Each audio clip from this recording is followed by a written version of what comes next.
Can you imagine a world without the internet? A world where the constant stream of information, notifications, and messages simply didn't exist. Let's take a journey back to that time, a time not so long ago, yet worlds apart from our lives today. Picture a quiet city street in the early morning light. There are no heads bowed down to glowing screens, no earbuds blocking out the world. People lived in the moment, their attention fully present in their surroundings. In the park, you wouldn't see people scrolling through feeds. You'd see them reading newspapers, the rustle of paper a familiar sound, feeling the warm sunlight on their faces. Life moved at a different rhythm, a more human pace. When the phone rang, it was an event. These weren't pocket-sized devices buzzing every few seconds. A call was a deliberate act, a dedicated moment of connection. You would pick up the receiver, the weight of it in your hand, and give the person on the other end your undivided attention. Conversations were private, important, and uninterrupted by 100 other digital demands. For children, the gateway to knowledge wasn't a search bar. It was the public library, a quiet sanctuary filled with the smell of old paper and endless possibility. They would wander through aisles, their fingers trailing along the spines of books, each one a potential adventure or a new world to discover. The joy was in the search itself, the serendipitous discovery of a book that would capture their imagination.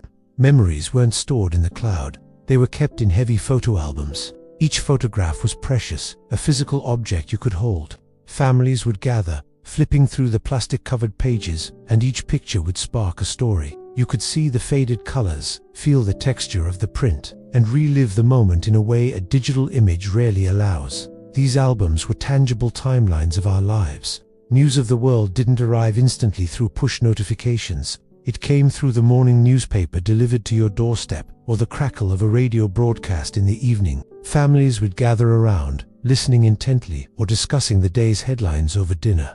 News was a shared experience, a communal event that sparked conversation and debate within the home and the community. Friendships were forged in person, through shared experiences and face-to-face conversations. You couldn't just send a text or a meme. You had to show up. You had to meet at a park, a cafe, or someone's home. Laughter was heard, not typed. Hugs were felt, not sent as emojis. These connections were built on a foundation of presence and shared physical space. Because of this, every moment seemed to hold more weight. Without the constant distraction of a screen, people were more attuned to their surroundings and their own thoughts. Sitting by a window and watching the world go by wasn't a moment of boredom. It was a moment for reflection, for contemplation, for simply being. The world felt richer, more vibrant, because we were fully there to experience it. If you needed information, you had to work for it. There was no instant answer. You'd go to the library and spend hours poring over encyclopedias and thick reference books. It required patience, focus, and a willingness to dig deep. The process of finding the answer was as important as the answer itself. It taught you how to learn, how to research, and how to persevere.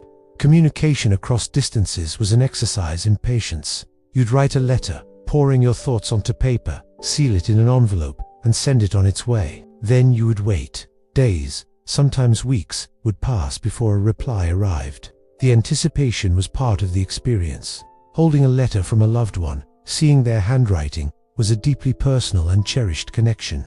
Because meeting up required more effort, those moments felt more valuable. When you met a friend for coffee, you talked, really talked. You looked them in the eye, read their body language, and shared in a deep, meaningful exchange. There were no phones on the table acting as a barrier or an escape route. The conversation was the main event, and it was savored. Life without the internet was defined by waiting. Waiting for a letter, waiting for a friend to call back, waiting for your favorite show to air on television, waiting for a roll of film to be developed. This constant low-level state of anticipation taught patience. It taught us to live with the unknown and to appreciate things more when they finally arrived. This slower pace of life also fostered a stronger sense of community. You knew your neighbors. You'd stop to chat on the street. Children played outside together until the streetlights came on. There was an unspoken social fabric that connected people in a local, tangible way. Help was just a knock on the door away, not a post in a community forum. Every piece of news, every shared story, became a catalyst for real-world interaction. A controversial article in the newspaper wasn't met with a flurry of angry comments online. It was discussed animatedly around the dinner table or debated over the back fence with a neighbor. Ideas were exchanged in a dynamic, personal way that required listening and responding in real time. Looking back, it's clear that life was different. It was slower, yes, but it was also more tangible, more real in many ways. It was a life filled with intentional moments, deep connections, and the simple, profound beauty of being present in the world. As we navigate our hyper-connected lives today, perhaps there are lessons we can learn from that quieter, more patient time. Thanks for watching. If you enjoyed this journey into the past, please like, share, and subscribe for more content.